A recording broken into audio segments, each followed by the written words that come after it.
നമസ്കാരം. ഞാൻ സജിത രഘുനാഥ്, കോഴിക്കോട് സ്വദേശിയാണ്.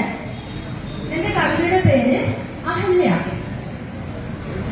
കാമാഗ്നിയാൽ വെന്തുചാരമായി വെണ്ണിലാവ് പോലുള്ള വെണ്ണവൾ പ്രച്ഛന്നതയുടെ കാണാക്കയത്തിൽ വരണ്ടകസിൽ ലയിച്ചൊരാ പഞ്ചകന്യക